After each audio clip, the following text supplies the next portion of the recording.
Okay, so this is about empathy and controlling empathy and understanding empathy and going deeper into how deep empathy can go. So, and being an empath in general. So, being an empath is something that is not always the easiest thing in the world. And it's something that is sometimes very, very intense. Especially when you start to get to a point of feeling into other people's thoughts and emotions and other things like this. That's when it starts to get really intense. Because when you start to actually make the connections and understand where everything is coming from, and you start to understand that you're picking up things from other people that the other people don't want to show you, you know? Like, these are all things that you start to be able to tap into fields that are all around everything, so you pick up everything, you know? So you have to learn how to control that, and you have to learn how to really pick up the things that are good for you and to leave the things that aren't. And that comes with discernment, and the discernment comes with understanding of empathy. So we're back to the beginning. So where do we go with this? How do we understand empathy, and how do we bring ourselves to a state of awareness to where we can see what feelings are coming from us and what feelings are coming from our surroundings? Number one is to ground yourself every day, using just bare feet on any type of nature. That's the number one. Number two is to start to become aware of your feelings when you're in the midst of your feelings, because your feelings are only the feelings that you identify with, that you say are yours, right? So if you say that your feelings are yours, that means that they're yours.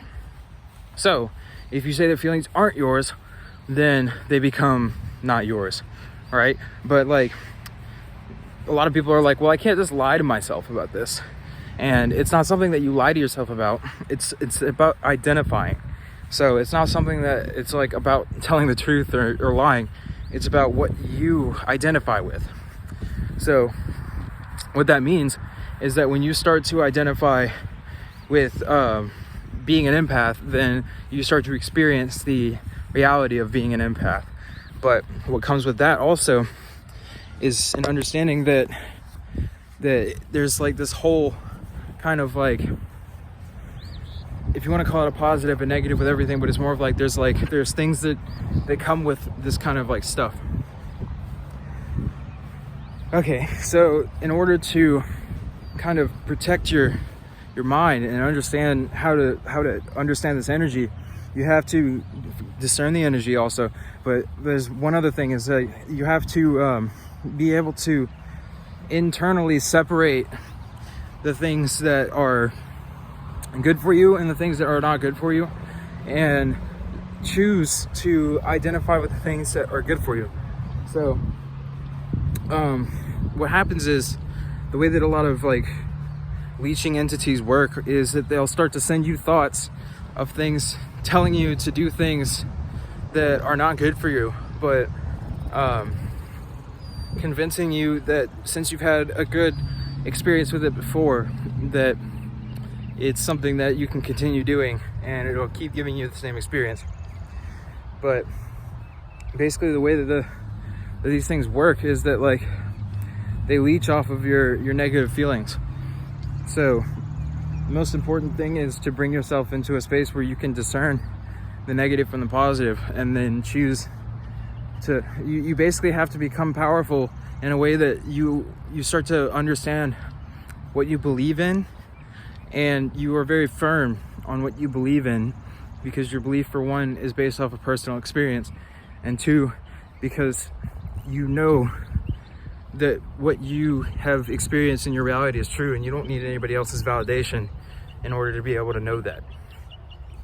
That's something that is really important, because when you become empathic like this, and you become very powerful, and when that happens, you have to learn how to kind of control that in order to be able to use it correctly. Otherwise it'll start to use you, and it'll start to control you, because the more empathically connected you become, the more that things start to kind of come to you in a way.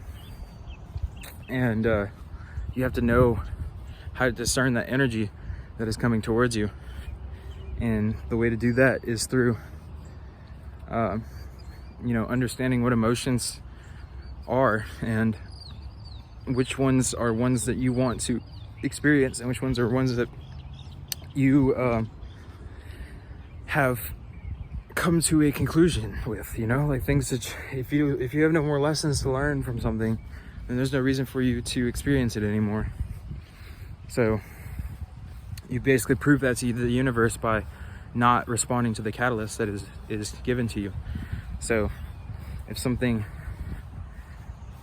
no matter if it's another person's feelings or if it's your own feelings, if something makes you feel any kind of negative emotions, then you take account of that, and instead of blaming the thing that makes you feel that, you just stop identifying with the emotion.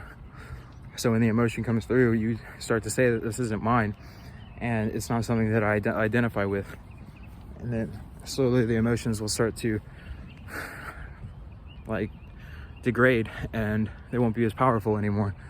And after a while, you'll start becoming really good at picking and choosing what to kind of pick up from around you, and you start to be able to shield yourself emotionally.